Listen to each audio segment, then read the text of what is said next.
আমরা এর আগে বলছিলাম যে প্রায় 5 ঘন্টা অতিবাহিত হয়ে গেছে, আগুন এখনো আছে পিছনে অল্প। এই যে এই অংশটিতেই মূলত আগুন লেগেছিল এবং তারপরে আমরা দেখেছি যে এই অংশটিতেই আগুন দীর্ঘ সময় ধরে চলছে, 5 ঘন্টারও বেশি সময় হয়ে গেছে। এবং এই জায়গা থেকে অন্যান্য আশপাশের যে অংশটিতে আগুন ছড়িয়েছিল সেই আগুনগুলো কিন্তু অনেক আগেই নিয়ন্ত্রণে আনা সম্ভব হয়েছে এবং অনেকটা বড় বেশি জায়গা জুড়ে সেখানে আগুন মোটামুটি তারা নির্বাপনও করে ফেলেছেন। কিন্তু শুধুমাত্র এই অংশটিতেই এখনো দেখতে পাচ্ছেন যে এখনো ধোঁয়া বের হচ্ছে। এবং কিছুক্ষণ আগে এখানে আমাদের বাণিজ্য উপদেষ্টা তিনি বলেছিলাম যে 5টার দিকে এইখানে সরেজমিন পরিদর্শনের জন্য এসেছিলেন এবং যে উদ্ধার তৎপরতা চলছিল সেই বিষয়ে তিনি সম্যক ধারণা নিয়েছেন এবং কর্তৃপক্ষের সঙ্গে কথা বলেছেন, বিমানবন্দর কর্তৃপক্ষের সঙ্গে কথা বলেছেন, ফায়ার সার্ভিসের যারা এখানে উদ্ধার তৎপরতা চালাচ্ছিলেন তাদের সঙ্গে কথা বলেছিলেন, আইন শৃঙ্খলা রক্ষাকারী বাহিনীর সদস্যদের সঙ্গেও তিনি কথা বলেছেন এবং সামগ্রিক যে ঘটনাবলী, সামগ্রিক যে শেষ তথ্য সেই বিষয়ে তিনি আমাদের কিছুক্ষণ আগে এখানে ব্রিফ করেছেন। এর মধ্যে তিনি যেটি জানিয়েছেন যে আগুন মোটামুটি নিয়ন্ত্রণে আছে, কিন্তু এখনই পুরোপুরি নির্বাপন সেটি বলার কোনো সুযোগ অন্তত নেই। তিনি এর কারণ হিসেবে বলছেন এই জায়গায় যে পণ্যগুলো আমদানি করে রাখা হয়েছিল সেখানে বেশ কিছু দাহ্য পদার্থ এখানে ছিল এবং সে কারণে আগুন নির্বাপনের জন্য কিছুটা সময় লাগছে। তবে এটি তিনি বলেছেন যে আগুন লাগার পরে বিমানবন্দরের যে সামগ্রিক কার্যক্রম, বিমান ওঠানামার যে কার্যক্রম সেটি মোটামুটি দীর্ঘ সময়েই বন্ধ। আপনারা জানেন যে প্রথম দফায় 6টা পর্যন্ত তারা বন্ধের ঘোষণা দিয়েছিল, কিন্তু পরে সেই সময়টা বাড়িয়ে 9টা পর্যন্ত করা হয়। আর সবশেষ এখানে উপদেষ্টা এসে যিনি জানালেন, তিনি বলেছেন যে আজকে রাতের মধ্যেই আবার বিমানবন্দরের যে কার্যক্রম সেটি স্বাভাবিক করার মতো চেষ্টা তারা চালিয়ে যাচ্ছেন। আর এই যে বিশাল ওয়্যার হাউসটি এই পুড়ে গেছে, ওয়্যার হাউসের ভেতরের মালামাল যেটি পুড়ে গেছে, এর ফলশ্রুতিতে আসলে যে পণ্যগুলো আমদানি করা হবে কিংবা এই সময়ের মধ্যে আমদানি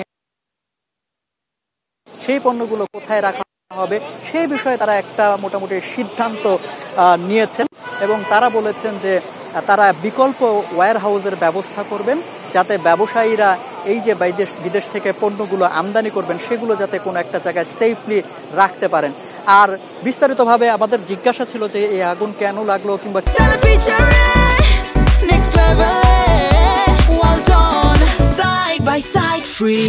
কিভাবে লেগেছে সে বিষয়ে কোনো ধারণা তারা করেছেন কিনা। তারা বলেছেন যে অগ্নি নির্বাপন আগে হবে, তারপরে তারা তদন্ত করবেন এবং সেই তদন্ত অনুযায়ী পরে তিনি কথা বলবেন, তারা পরবর্তীতে জানাবেন যে আসলে কেন লাগলো, কি ব্যবস্থাপনা সেই বিষয়ে।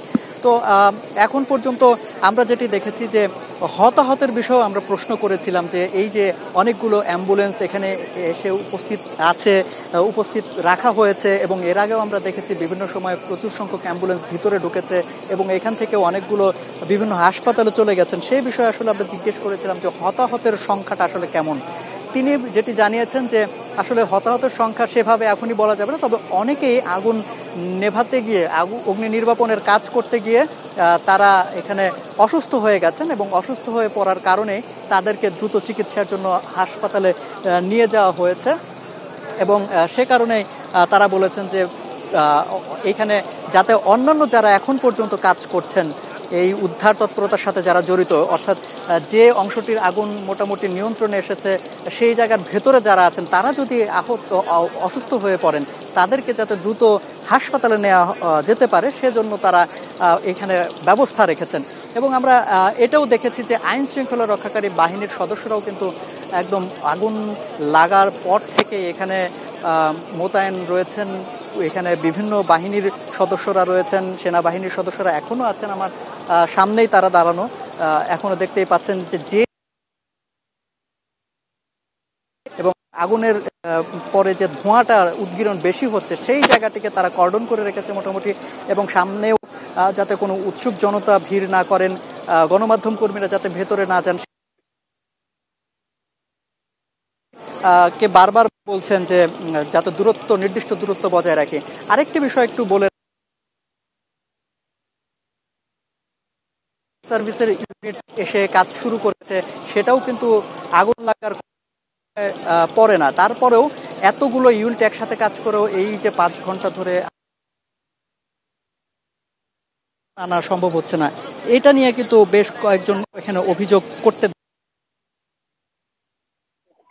সরকারের পক্ষ থেকে হয়তো বা তাদেরকে যাতে বিশেষ বিবেচনা করা হয়, তাদের সঙ্গে যাতে বসা হয়, এই ধরনের দাবি তারা করছিলেন। সামগ্রিক ভাবে এখানে আগুন লাগার পর প্রায় 5 ঘন্টা অতিবাহিত হয়ে গেছে এবং কোনো কোনো কাজ চলছে। এই ভবনটিতে এখন পর্যন্ত আগুন আমরা দেখতে পাচ্ছি এখনো।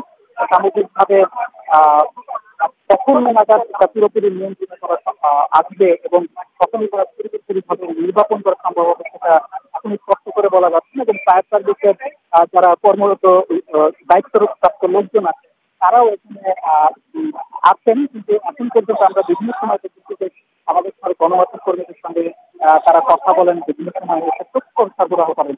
কিন্তু আজকে আমরা দেখলাম এখন পর্যন্ত ফায়ার সার্ভিসের পক্ষ থেকে সেভাবে কেউ কথা বলেননি এবং আনুষ্ঠানিকভাবে ঘোষণাও দেওয়া হয়নি। আমরা অপেক্ষা করছি হয়তো বা পুরোপুরি আগুন নিয়ন্ত্রণ এলে কিংবা নির্বাপন করা সম্ভব হলে তারপরে হয়তো বা তারা আনুষ্ঠানিকভাবে আমাদের বিস্তারিত জানাবেন।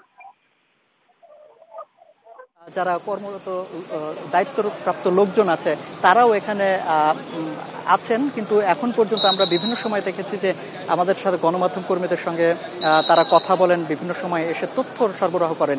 কিন্তু আজকে আমরা দেখলাম এখন পর্যন্ত ফায়ার সার্ভিসের পক্ষ থেকে সেভাবে কেউ আনুষ্ঠানিকভাবে ঘোষণাও দেওয়া হয়নি। তা আমরা অপেক্ষা করছি হয়তোবা পুরোপুরি আগুন নিয়ন্ত্রণে এলে কিংবা নির্বাপন করা সম্ভব হলে তারপরে হয়তোবা তারা আনুষ্ঠানিকভাবে আমাদের কাছে এসে বিস্তারিত জানাবেন।